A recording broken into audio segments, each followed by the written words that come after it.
ఎంత పెద్ద గోల్ ఉంటే అంత ఎక్కువ ఫోర్స్ పెట్టాలి. ఇక్కడ పెద్ద బండరాయి ఉందంటే నేను ఎక్కువ ఫోర్స్ పెట్టాలి కదా. సో మన స్పీడ్, మనం దాని ఆ బండరాయిని ఫాస్ట్గా తొయ్యాలి అంటే ఎంత మాస్ ఉంది, దానికి నేను ఎంత ఫోర్స్ పెట్టగలను అనే ఆ అంచనా వెయ్యాలి. కాబట్టి ఈ 3 ఫ్యాక్టర్స్ చాలా చాలా ఇంపార్టెంట్.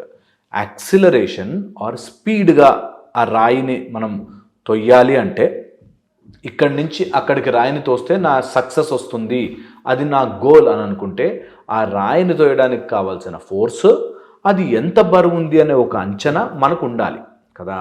అలాగే ఏదైనా సరే మన లైఫ్లో సాధించాలి అంటే ఆ గోల్ యొక్క మ్యాగ్నానిమిటీ, ఆ గోల్ ఎంత పెద్దది, అదే మాస్, అండ్ నా దగ్గర ఎంత స్ట్రెంగ్త్ ఉంది, ఎంత ఫోర్స్ ఉంది అన్నది ఇంపార్టెంట్. సో ఎప్పుడైతే దాని మాస్ని మనం అర్థం చేసుకుంటామో అప్పుడు మన ఫోర్స్ మనం అప్లై చేయడానికి అట్లీస్ట్ ప్రిపేర్ అవుతాం కదా. ఓ చిన్న రాయి ఉంది, ఇంత ఫోర్స్ పెట్టాలని నాకు ఐడియా ఉంటుంది.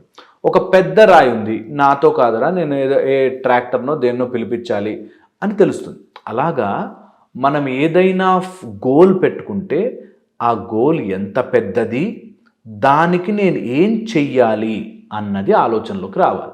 నిజంగా కనుక ఇలా ఆలోచన స్టార్ట్ చేస్తే మీ లైఫ్లో ఉండే గోల్ అనగానే చాలామంది ఐఏఎస్, ఐపీఎస్, డాక్టరు, ఇంజనీర్ ఇవే గోల్స్ అనుకుంటారు.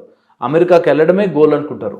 కాదు, ఎవ్రీడే టాస్క్. మీ ఇంట్లో మీ అత్త, ఇంట్లో ఇరిటేట్ చేస్తున్న కొడుకు, హస్బెండ్, బాబు, లేకపోతే ఆఫీస్లో ఉండే కొలీగ్, ఎవరైనా కావచ్చు, మీ గోల్ ఏంటి, వాడిని ఒకవేళ కనుక ఒక వ్యక్తి మిమ్మల్ని టార్చర్ పెడుతున్నాడంటే వాడిని ఎట్లా డీల్ చేయాలి ఈజ్ ద గోల్. మీరు ఎంత ఫోర్స్ పెట్టగలరు ఈజ్ ద పాయింట్. ఆ గోల్ ఎంత గట్టిగా, ఎంత మాసీగా ఉంది, ఎంత మాస్ ఉంది అన్నది మీరు తెలుసుకోగలగాలి. ఎంత మాస్, ఎంత పవర్ పెట్టాలి అని మీకు అంచనా వస్తే, ఓకే వీడు ఈ స్టేజ్లో ఉన్నాడా, కంపెనీకి సీఈఓనా, లేకపోతే మేనేజరా, బాసా, వీడిని నేను ఏ ఫోర్స్తో డీల్ చేయాలి అన్నది మీకు అంచనా వస్తుంది. ఎప్పుడైతే ఈ అంచనా రావడం స్టార్ట్ అవుతుందో then you will realise size of the goal, ఆ గోల్కి నేను ఎంత ఎఫర్ట్ అండ్ ఫోకస్ పెట్టాలి, అండ్ అలా పెడితే ఎంత త్వరగా నా గోల్ని రీచ్ అవుతాను. ఈ 3 ఇంపార్టెంట్.